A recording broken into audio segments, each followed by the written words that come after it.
Yarden Price's boots slipped on the wet shingles as thunder cracked overhead, and he swore under his breath, clutching the edge of the roof before he lost balance completely. "This is insane," he muttered, rain soaking his flannel shirt and jeans. "What am I even doing up here?" He knew exactly what he was doing, trying to stop the leak that was gushing water into the ceiling of the woman's guest room. A woman he barely knew, Willa Jennings. She moved into the old stone house at the end of Maple Street 3 weeks ago, right as autumn turned cold. Everyone in town whispered about her no family, no ring. Barely said more than a polite thank you, but she'd paid in cash for the place, and didn't blink when the town's nosiest couple tried prying into her life. Yarden hadn't thought much of her until she showed up at his garage last week, asking if he knew a reliable handyman. He did. Himself. He needed the work. With bills piling up and his 6-year-old daughter Nora needing more than he could give, Yarden took every job he could. Fixing a few leaks sounded simple enough. He hadn't expected to be clinging to her roof in the middle of a thunderstorm. Lightning flashed, and he glanced down through the attic window. Willa stood below, hair tied up, arms crossed tightly, worry etched across her face. "I told you to wait until morning," she shouted through the crack in the window. "You've got a steady stream of water flooding your ceiling," he called back. "If I wait, your whole guest room's toast." "Then let it be toast," she snapped, but her voice cracked like she hated saying it. Yarden grinned despite himself. She was sharp, even when panicked. He liked that. He patched the flashing with a tarp and some temporary sealant from his tool belt, hands trembling from the cold. When he finally climbed down the ladder, soaked and shaking, Willa was already holding a towel and a hot mug of tea. "You're insane," she said, handing him the mug. "You could have been struck by lightning." "You hired me for the leak," he said, teeth chattering. Didn't say anything about weather conditions. She laughed soft, almost reluctant, and he noticed the way her eyes crinkled when she did. She had this kind of quiet beauty, not flashy but strong, like she didn't need anyone's approval. "You're freezing," she said. "Come inside." "I have a fireplace." "I should get home," Yarden started, but then thunder rumbled again and he shivered. Actually 5 minutes, just to warm up. Inside, her house was surprisingly warm and modern, minimalistic furniture, clean lines, soft lighting. He sat near the fire while Willa disappeared into another room. He looked around. Everything here screamed money, but not in an obvious way. No gold chandeliers or fur rugs, just expensive taste. He didn't have time to wonder. His mind was already on Nora. She was with his neighbor tonight, safe, probably asleep by now. He just needed to dry off, collect his tools, and make sure he got his payment before the end of the week. Rent was due. "How old's your daughter?" Willa asked from the kitchen doorway, surprising him. "6, he said, glancing up. "Nora, she's the reason I take jobs like this in the middle of a storm." Willa leaned against the doorframe, her expression softening. "I saw the drawing in your truck, the one taped to your dashboard," he smiled. "Yeah, she made me promise never to take it down. Says it brings good luck. You talk about her like she's your whole world. She is." His voice was steady, but there was something heavy in it. "Her mom left when she was a baby. It's been just us since." Willa didn't ask more. She just nodded, then disappeared again, returning with a folded blanket. "I don't usually do this," she said, holding it out. "But if you want to stay the night, the couch pulls out. I don't feel great about you driving in this weather." Yarden hesitated. He never stayed over at a job site. But something about the way she said it, like she wasn't trying to make it weird, just kind, made him nod. "Thanks. That'd help, actually." She gave a small smile, then turned off the hallway light. "Good night, Yarden." "Night, Willa." He lay awake for a while, listening to the storm rage outside. Something about her stuck in his head, the way she didn't flinch when he talked about being a single dad. How she didn't pity him, just listened. The next morning, he was up early, fixing the rest of the leak. When he came down, Willa was already dressed in a sleek black coat, heels, and a leather satchel over one shoulder. "You look like you're heading into court," he joked, wiping his hands on a rag. Her smile was tight. "Just work." He handed her the invoice. She barely glanced at it before pulling out an envelope and handing it to him. When he opened it later, sitting in his truck after checking on Nora, his jaw dropped. $2,000. He'd only charged $600. There was a note inside. Thank you for saving my ceiling and possibly my life. I pay people what they're worth. He blinked, then stared at the house through his windshield. Who was this woman? A few days later, he found out. He was at the grocery store with Nora when he saw her face on a glossy magazine cover at the checkout line. Willa Jennings. Tech CEO buys historic home in small town. His stomach dropped. CEO, Daddy, Nora tugged his sleeve. That's the roof lady. He stared at the photo. Same eyes. Same half smile. He hadn't just fixed a leak for a neighbor. He'd climbed a roof in a thunderstorm for a billionaire. Yarden didn't go back to the Jennings house for 5 days. Not because he didn't want to, he did. But after seeing her face on that magazine cover with a headline that spelled out everything she hadn't, he couldn't figure out what unsettled him more, the fact that she'd hidden it, or that he hadn't seen it coming. She'd looked like someone who owned a nice coat, not someone who owned companies. He spent the week buried in work oil changes, brake replacements, a busted water heater for an elderly couple across town. Every night, he tucked Nora into bed, read her a story, and tried not to think about Willa Jennings and her envelope of money. But the thought kept returning to him how little she'd said about herself, how easily she'd offered him a warm place to stay without batting an eye, and most of all, how normal she'd seemed. Now he knew better, or at least he thought he did. It wasn't until Saturday morning that she walked into his garage. Yarden was under the hood of a Chevy, hands deep in its overheating engine, when the bell above the door chimed, and he heard the slow, deliberate click of heels against the concrete floor. He didn't look up right away. I heard you're the only honest mechanic within 50 miles, she said, her voice calm but not cold. That's so, he replied without turning. Wonder who told you that? I have my sources. He straightened and wiped his hands with a rag before facing her. She wore a navy trench coat over a soft cream sweater and tailored slacks. Her hair was pulled back, not tight like before, but loose and casual. She looked exactly like someone who never had to ask twice for anything. I saw the magazine, he said flatly. Her eyes flicked to the side for a beat. I figured. You didn't think that was something I should have known. I didn't think it mattered. She walked further into the garage.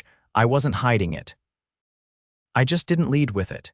You don't lead with being a CEO worth more than the entire town. I didn't come here to talk about money, Yarden. He leaned back against the workbench, arms folded. Then why are you here? I need help with my car. When he didn't answer, she added, It's not starting. I had it towed. He studied her for a long moment, then walked past her without a word. Outside, a sleek black sedan gleamed like polished obsidian under the morning sun. And sure enough, it was parked awkwardly at the edge of the lot, freshly towed. This thing looks like it belongs in a Bond movie, he muttered, popping the hood. What's it doing in a town with 2 stoplights? Trying to keep a low profile, she answered, standing beside him. That didn't go so well. I didn't expect to end up on the cover of anything, he frowned as he examined the engine. You've got a blown fuse, probably an electrical short triggered by moisture. Willa nodded but didn't move. I don't usually stay in one place this long. Is that supposed to explain something? I came here to breathe, she said after a pause. To get away from a life that stopped feeling like mine a long time ago. Yarden glanced at her. Her tone wasn't defensive, just honest. She sounded tired in a way that had nothing to do with sleep. I didn't mean to lie to you, she added. I just needed a place where no one looked at me like a headline. You got that until last week. Do I still? He didn't answer right away. Then he said, I look at you like someone whose car won't start and who paid me too much for patching up a leak. I didn't pay you too much. I paid what it was worth to me. He closed the hood and stepped back. I'll replace the fuse. Shouldn't take more than 20 minutes. Can I wait here? He gestured toward the small waiting area, 2 chairs, a coffee machine that hadn't worked in months, and a shelf of old magazines. She sat without complaint. As he worked, his eyes kept drifting toward her. She wasn't scrolling her phone or flipping through the magazines. She just sat there, quiet, watching the light move across the floor like she had nowhere urgent to be. It unsettled him almost more than the magazine cover. When he finished, he washed up and walked over. You're good to go. I won't charge you for this one.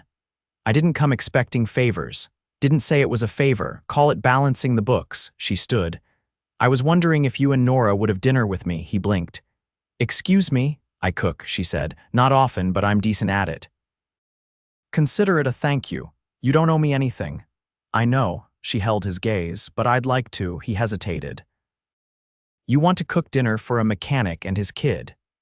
I want to cook dinner for a man who climbed onto my roof in a storm and the little girl whose drawing hangs in his truck.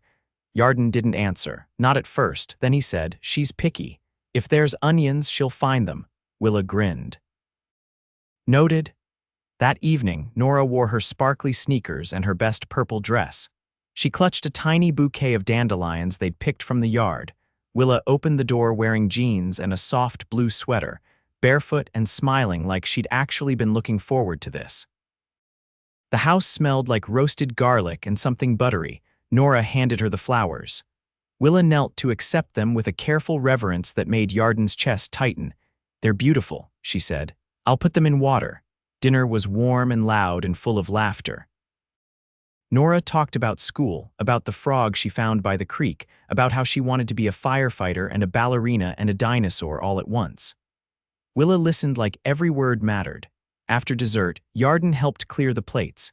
Their hands brushed at the sink and they both stilled. I haven't seen you laugh like that, he said quietly, until tonight. I'd forgotten what it felt like, she replied. He didn't kiss her, not yet, but he looked at her like he might someday soon. And when he and Nora left, Willa stood at the door for a long time after it closed, her fingers still tingling from where their hands had touched. By the second week of October, the leaves had turned into a riot of amber and rust, and Willa's once quiet existence was unraveling in the most unexpected way around the edges of a small town life she'd never planned to stay in. Yarden had started showing up at her house after work. Sometimes with Nora, sometimes alone. Once with a box of screws she hadn't asked for, another time with a pie he said he didn't make but insisted was too good not to share. She'd learned quickly that he didn't do small talk to fill silence. When he spoke, it was because he meant it. So what's really keeping you here? He asked one evening as they sat on her back porch, watching the last of the light disappear over the hills. Because I don't believe the whole just needed a break thing anymore. Willa leaned back in the chair, pulling the sleeves of her sweater over her hands. It's not that simple. I didn't ask for simple, I asked for real. She looked at him, the lines of his face outlined by the porch light. My company's on the verge of going public. It's been in the works for over a year and the board wants me in New York full-time until it's done. His brow lifted slightly. So what are you doing here instead? I stepped back, temporarily. They weren't happy about it. What gave you the nerve, my fiancé? Her voice was quiet but steady, or ex-fiancé, I should say. Yarden didn't speak right away. He watched her instead, the way her jaw tensed, the way her hands curled in her lap. He and I started the company together, she went on. We built it from a garage in Palo Alto, and somewhere between funding rounds and investor meetings, we stopped building anything that resembled a life. What happened? He sold his shares behind my back. Transferred everything to a shell corporation he controlled, then proposed to me the same day. Yarden let out a low whistle. That's bold. I left the same night. Took the first flight out, bought this house on a whim, and didn't tell anyone where I went. So now you're hiding. Recovering, she corrected. There's a difference, he nodded, accepting that. You gonna go back? I don't know yet. She could feel his eyes on her, weighing her words. Then he leaned back in his chair and said, Nora keeps asking when she can come over again. Willa smiled faintly. Tomorrow, bring her by after school. The next afternoon, Nora arrived with a bag of mismatched beads and a mission to teach Willa how to make bracelets. While Yarden fixed the latch on Willa's back gate, the two of them sat cross-legged on the living room rug, Willa's designer slacks traded out for leggings and a borrowed hoodie. You need more purple, Nora said seriously, holding up a string of beads. Purple's strong. Willa tilted her head. Stronger than red. Red's for mad. Purple's for queens. Yarden chuckled from the doorway. You heard the expert. When Willa walked them to the truck later, Nora fell asleep in the backseat before they even pulled out of the driveway. She trusts you, Yarden said, glancing at Willa before opening the door. I'm surprised. I'm not. She's got a good radar for people. Willa hesitated, then asked, "What about you? What about me? Do you trust me?" He held her gaze. "You haven't given me a reason not to." She nodded once, but he caught the flicker of something behind her eyes, a tension she hadn't let go of yet. That night, Willa stood at her kitchen window long after the lights were off, watching the wind comb through the trees. She hadn't lied, she truly didn't know if she'd go back. What scared her most wasn't the company or the scandal or even her ex-fiancé. It was how easy it was becoming to imagine staying. The following week brought a cold snap. Yarden showed up with spare firewood and a bag of groceries he claimed he accidentally bought too much of. Willa didn't call him out on the lie. They ate dinner on the front steps, wrapped in blankets, watching Nora chase her breath in the cold air. "You're not like I expected," Willa said as she sipped from a steaming mug. Yarden raised an eyebrow. "What you expect? Someone bitter, someone who resents the hand he was dealt." "I did. For a while." He stared into the distance. "But then I realized wasting time being angry didn't change anything. It just made me tired." She studied him, the sharpness in his eyes, the quiet steadiness in his voice. "You don't ask for help much, do you? Never been good at it. Me either." He looked at her then, something unspoken hanging between them, but before he could answer, Nora ran up, cheeks red, holding a leaf bigger than her head. "Can we keep it?" she asked. Yarden grinned. "If you can carry it, it's yours." That night, Willa tucked the leaf between two sheets of parchment and slid it into a book. She wasn't sure why. Maybe because it felt like a moment worth preserving. 2 days later, everything changed. Willa was in her study when her phone rang. It was her former assistant, and the only person who still had her number. "They're moving without you," the voice said. "The board's voting to replace you. If you don't show up tomorrow, you'll lose your seat." Willa stood frozen, the weight of the call crashing down like a wave. She hung up and stared at her reflection in the dark window. She had known it would come to this. She just hadn't expected it would hurt. When she opened the front door, Yarden was already on her porch. "You okay?" he asked immediately. "I have to fly to New York." "Tonight," he stepped back, nodding once. "How long?" "I don't know." He didn't ask questions, didn't try to talk her out of it. He just said, "Do what you need to do." She hesitated. "Will you tell Nora?" "I'll tell her you had to take care of something important." She searched his face. "Thank you." He nodded again, but didn't look away. "Don't disappear." "I won't," she said. "At least not on purpose." As she closed the door behind her, Willa knew this wasn't a pause, it was a pivot. And the next step would change everything for her, for Yarden, and for the life she hadn't meant to build, but was no longer sure she could leave behind. The elevator doors slid open to a wall of glass and polished marble. Willa stepped into the top floor of Havensight Capital's Manhattan headquarters, her heels clicking across the floor with a precision she hadn't needed in months. She wasn't dressed for small-town comfort tonight. Her midnight suit was tailored to perfection, her hair swept back, her expression unreadable. The boardroom waited at the end of the hallway, and with every step her pulse tightened. She had not come back to reclaim what was hers. She had come to decide whether it was worth keeping. The meeting lasted just under 2 hours. Offers were made, votes postponed. Her ex sat across the table, trying too hard to sound composed. She didn't flinch, not once. And when it was over, she stood, thanked them for their time, and walked away before anyone could ask what she planned to do next. By the time her jet landed back in Vermont, frost had begun to gather on the sidewalks. She didn't stop at her house. She drove straight to the garage. Yarden was outside, sleeves rolled up, a rusted pickup raised on the lift. He looked up when her car pulled in, wiping his hands on a towel. She stepped out without a word, walking toward him as her breath formed clouds in the cold air. "You back for good?" he asked, his voice steady but unreadable. "I didn't decide until I was already on the plane." He waited. "They offered me the chair," she said. "On their terms. And I said no." Yarden folded the towel slowly. "You don't walk away from something like that unless you already know what you're walking toward." She nodded once. "I didn't come back to finish a job. I came back because I knew who I wanted to see when I landed." A long moment passed. Then he stepped closer, his voice lower now, almost rough. "You sure about that?" "I've never been more sure of anything." He didn't say anything else. He didn't need to. The kiss wasn't soft. It was full of everything they hadn't said for weeks. It was a promise, not a question. When they pulled apart, she touched his jaw, her fingers brushing the faint scar near his temple. "Come to the house," she said. "Bring Nora." That night, the living room was filled with warmth again, but this time, it wasn't just temporary.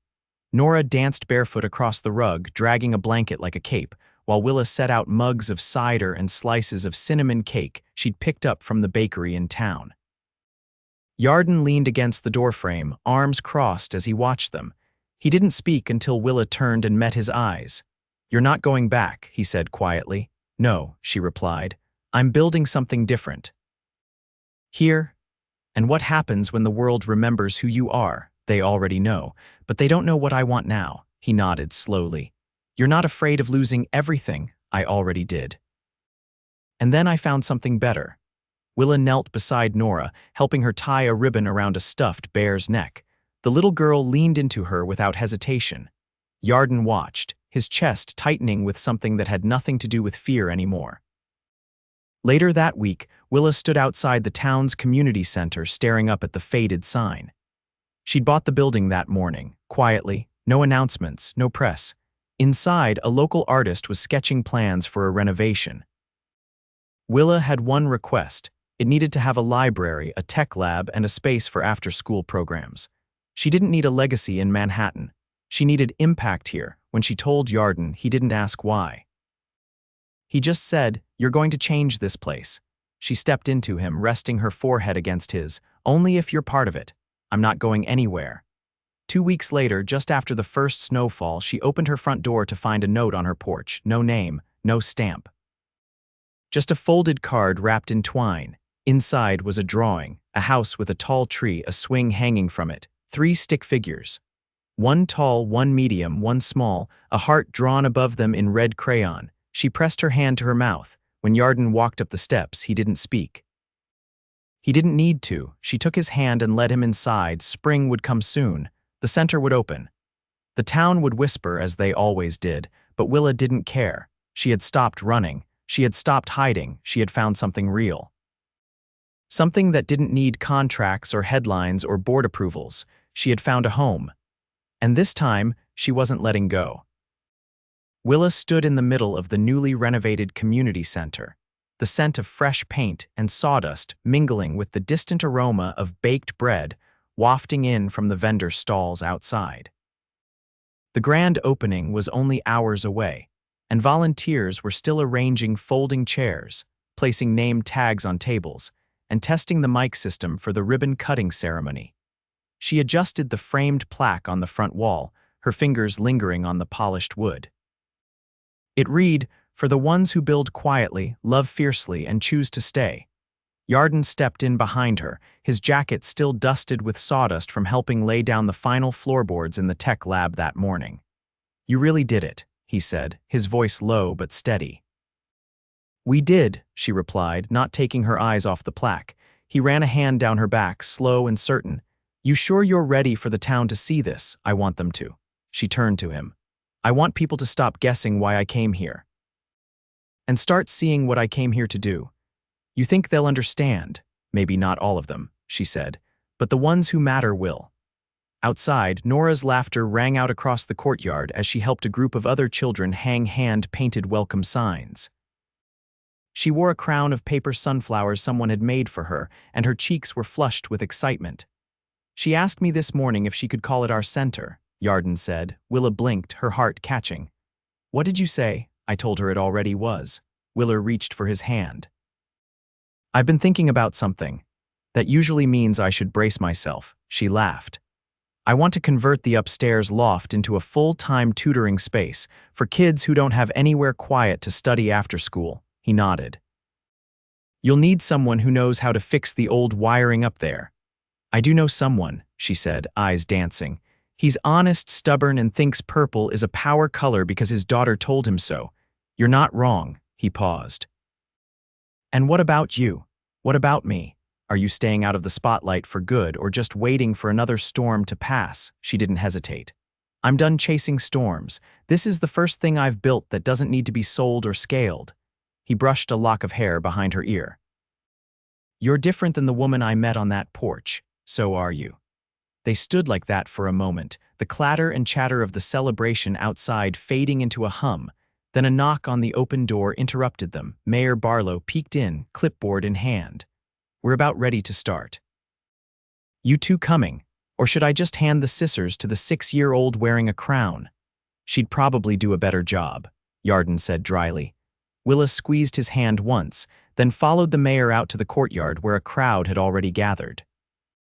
Flashbulbs popped, but they weren't the kind she used to face. These were local photographers capturing a story of community, not scandal. As Willa took the stage, she caught sight of familiar faces in the crowd. The couple who ran the diner. The teenager she'd hired to manage the center's social media. The woman who ran the local shelter and had already asked about using the meeting rooms. But her gaze always found its way back to Yarden, standing with Nora on his shoulders, both of them watching her like she was the only thing worth seeing. "I came here looking for quiet," she began. "What I found was something louder, deeper, and far more lasting. I found people who show up. Who build, who stay." She paused, feeling the weight of her own words settle. "This center isn't about me. It's about what we make when we stop running and start choosing." She didn't say more. She didn't need to. As the crowd erupted in applause, Nora jumped down and ran to her, arms flung wide. Willa caught her midair, burying her face in the little girl's hair. Later that evening, after the last folding chair had been stacked and the lights dimmed, Willa and Yarden sat on the community center steps, their shoulders touching, watching the stars blink to life above them.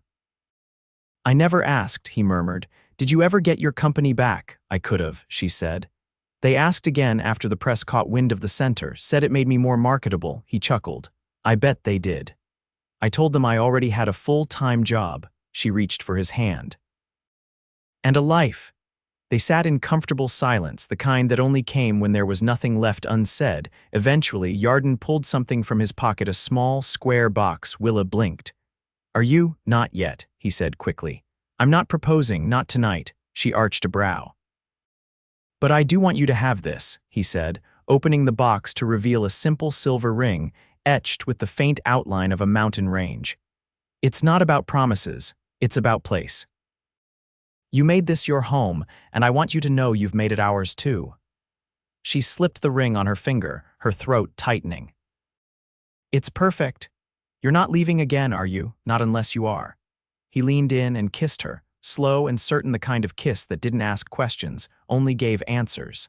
That night, they returned to the house on Maple Street, where the porch light glowed warm and steady.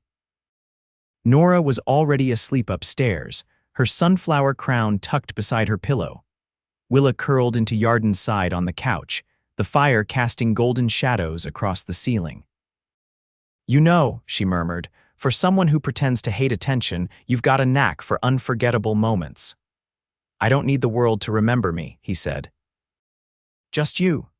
She kissed him again, her heart full in a way it had never been in all her years of boardrooms and billion-dollar deals.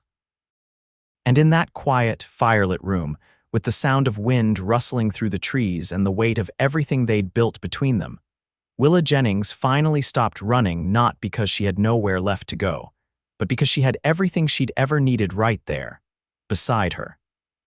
Forever.